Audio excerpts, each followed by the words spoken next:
بسم اللہ الرحمن الرحیم۔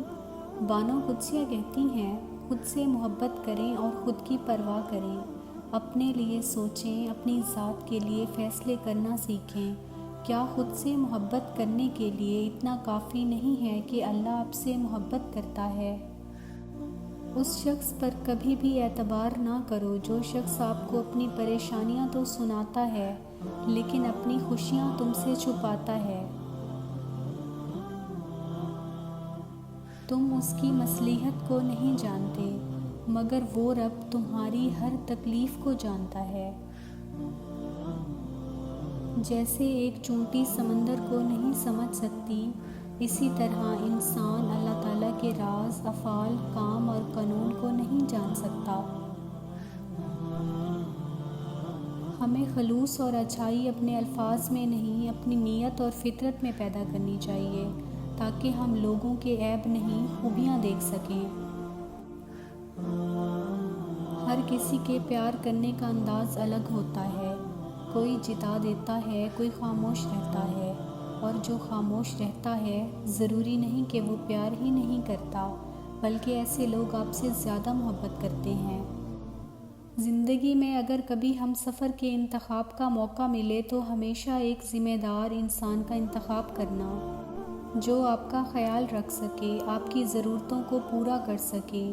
یہ محبت کچھ نہیں۔ جب زندگی کی حقیقتوں سے پالا پڑتا ہے تو سب سے پہلے یہ محبت گھر کی کھڑکی دروازوں سے نکل کر بھاگتی ہے۔ حقیقتیں بڑی دل خراش ہوتی ہیں اور انسان وہی ہے جو حقیقت پسند ہو۔ اس کائنات میں اللہ کے سوا کوئی بھی آپ کو ہمیشہ، ہر وقت، ہر حال میں ایک جیسا میسر نہیں ہو سکتا۔ وہ رب مان جاتا ہے، اس کی خوبصورت صفت ہے، ہم مجبور ہو کر بھی اس کی نہیں مانتے اور وہ با اختیار ہو کر بھی مان جاتا ہے۔ جب بھی دعا مانگو پورے یقین اور امید کے ساتھ مانگو۔ یہ لیکن ویکن تو بس انسانوں کے لیے ہے، اللہ تو بس اللہ ہے، دینے والا اللہ۔ جو کسی کا برا نہیں چاہتے ان کے ساتھ کوئی برا نہیں کر سکتا، یہ میرے رب کا وعدہ ہے۔ ضروری نہیں کہ ہر لکھا جانے والا لفظ پڑھنے والے کے معیار کے مطابق ہو۔ لکھنے والا اپنی کیفیت جبکہ پڑھنے والا اپنی کیفیت میں ہوتا ہے۔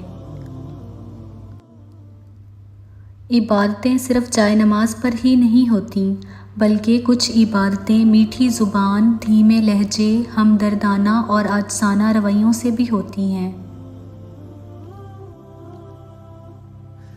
میں نے میری قسمت کو اللہ پر چھوڑ دیا، اس لیے نہیں کہ اللہ بہتر کرے گا، بلکہ اس لیے کہ اللہ سے بہتر کوئی کر ہی نہیں سکتا۔ جو کسی کا برا نہیں چاہتے ان کے ساتھ کوئی برا نہیں کر سکتا، یہ میرے رب کا وعدہ ہے۔ زندگی کا ہر راز تنہائی میں پا لیا، جس کا بھی غم ملا اسے اپنا بنا لیا۔ غم میرا سننے کو جب کوئی بھی نہ ملا تو رکھا سر سجدے میں اور رب کو سنا دیا۔ جب بھی میں محسوس کرتی ہوں تھکی ہوئی ہوں اس دنیا سے، میری واحد خواہش میں اللہ کے پاس جانا چاہتی ہوں۔ عورت کی توہین تو بے دین گھروں میں ہوتی ہے، صالحین کے گھروں میں عورتیں ملکہ ہوتی ہیں۔ دعا کیا کرتی ہے؟ آنے والی مصیبت کو روکتی ہے اور جو مصیبت اتر چکی ہو اس کو ہلکا کرتی ہے۔ یہ مومن کا ہتھیار ہے، دین کا ستون ہے، آسمان اور زمین کا نور ہے۔ رات کی خاموشی کے آنسوں کسی ضدی بچے کی طرح ہوتے ہیں جنہیں صرف اللہ جانتا ہے، یا وہ آنسو بہانے والا بے بس شخص